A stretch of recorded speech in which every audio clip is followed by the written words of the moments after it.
Vielleicht geht es ja euch ja wie mir, der Medieval Dynasty extrem cool findet, aber das Game eigentlich gerne im Koop mit euch zusammenspielen würde. Tatsächlich gibt's dazu jetzt News und die deuten in dieser Richtung deutlich mehr an, als man zunächst gedacht hat. Aber der Reihe nach.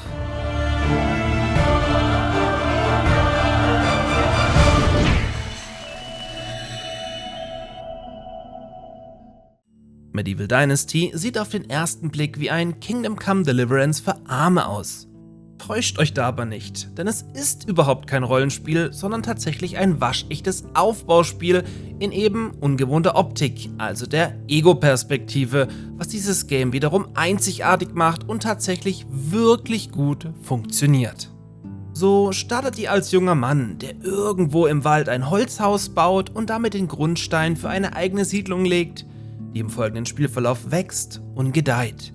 Nebenher geht er jagen, erledigt Quests in anderen Dörfern und gründet sogar eine eigene Familie inklusive Kinder, die eure Dynastie fortbestehen lassen.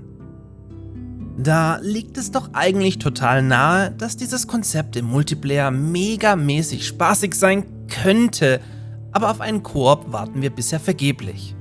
Entwickler RenderCube ist diese Tatsache natürlich auch nicht entgangen und so kündigte man bereits vor geraumer Zeit diesen Modus an, der dann auch irgendwann dieses Jahr schlussendlich erscheinen soll.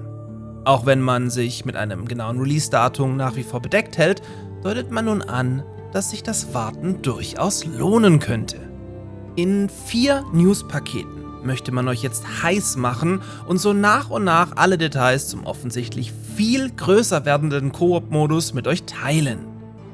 Im nun veröffentlichten ersten Paket erfahren wir, dass der Koop-Modus auf einer extra ganz neu erstellten Karte, genannt Oxbow, spielen wird.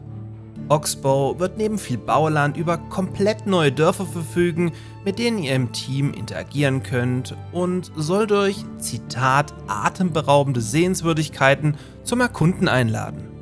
Damit aber nicht genug, wird auf dieser Map, anders als im Singleplayer, eine ganz eigene Story mit eigenen Quests und völlig neuen Charakteren erzählt werden, sodass auch für die, die bereits viele Stunden im Spiel verbracht haben, viel Neues geboten werden kann.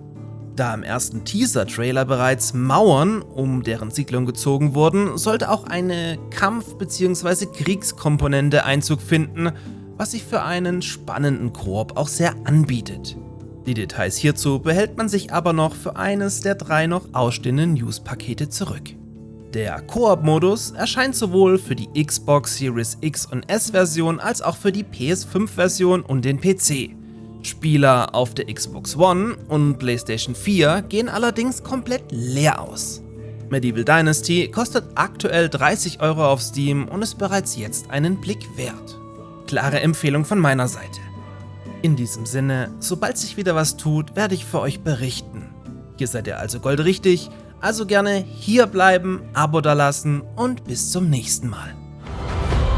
Nun liegt es an dir, deinen Weg zu beschreiten und eine erfolgreiche Dynastie zu erschaffen. Deine Medieval Dynasty.